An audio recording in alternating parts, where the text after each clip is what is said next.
Welcome to my channel.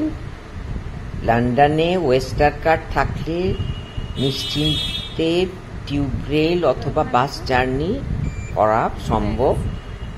It is a must in London. Tube রেলে যখন নামবার সময় automatic কিন্তু স্লাইডিং ডোরগুলো ওপেন হয়ে যায় না, এখানে যেমন ওপেন হয়ে যায়। এখানে দেখুন ওপেন একটা সিগন্যাল দিতে থাকে, আপনার নিজের সেটা প্রেস করে খুলে তবে নামতে হবে। ঠিক তেমনি যখন ওঠার সময়ও এই দেখুন আমি দেখাচ্ছি, ওদের আবার একটা বাটন আছে, সেখানে প্রেস করলে তবেই ওদের ডোরটা খুললে তবে আপনি ঢুকতে পারবেন। এই যে অ্যারো মার্ক দেওয়া দেখুন, লাল অ্যারো মার্ক দেওয়া, সেই বাটনটা প্রেস করলে তবে স্লাইডিং ডোরটা খুলবে, তারপরে আপনি ঢুকবেন। অটোমেটিক এখানে যেমন সমস্ত ডোরস ওপেন হয়ে যায়, আবার অটোমেটিক সমস্ত ডোর ক্লোজড হয়, সেই জিনিসটা এখানে কিন্তু হয় না। এখানে আপনাকে নিজেকে ওপেন করতে হবে, আবার যখন ক্লোজ করবার তখন আপনাকে নিজে ক্লোজ করতে হবে। এখানে এই খুঁটিনাটিগুলো আমি দেখাবার চেষ্টা করছি যে আমাদের দেশে আর ওদের দেশের টিউব রেলের ডিফারেন্সটা কীরকম।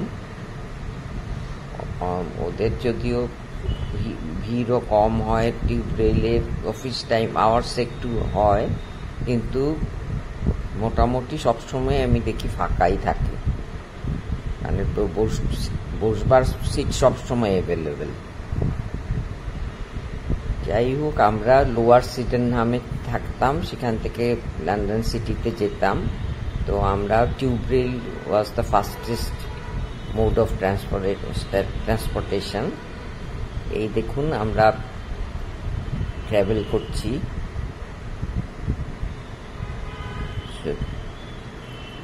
এবার এখানে আমরা নামবো।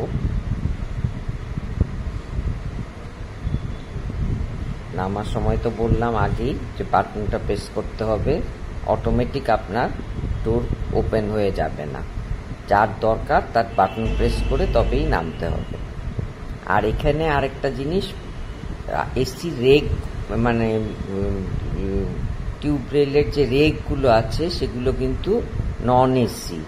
আমাদের এখানে যেমন সমস্ত এসি রেক, ওখানে কিন্তু নন এসি, ওদের দরকারও হয় না। ওদের ক্লাইমেটটাই এমন, সারা বছরই ঠান্ডা থাকে বলতে গেলে, সামারের সময় একটু প্রবলেম। আর এখানে ওদের ভেন্টিলেটার্স আছে, সেখানে এয়ার সার্কুলেশন হয়।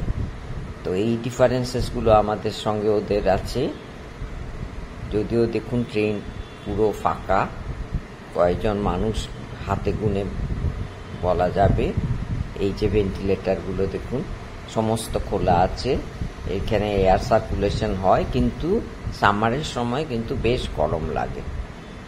আমরা তো সামারের সময় গেছিলাম, তখন কিন্তু বেশ কষ্টই হয়, মনে হয় একটু এসি থাকলে ভালো হতো। যাই হোক, ওদের সেই সিস্টেমটা নেই, ওদের ক্লাইমেটও সেরকম, ওদের দরকার হয় না সারা বছর বলে হয়তো ওই 2-3 মাসের জন্য আর সেই ব্যবস্থা ওরা রাখেনি। সমস্ত নন এসি রেকস ওদের।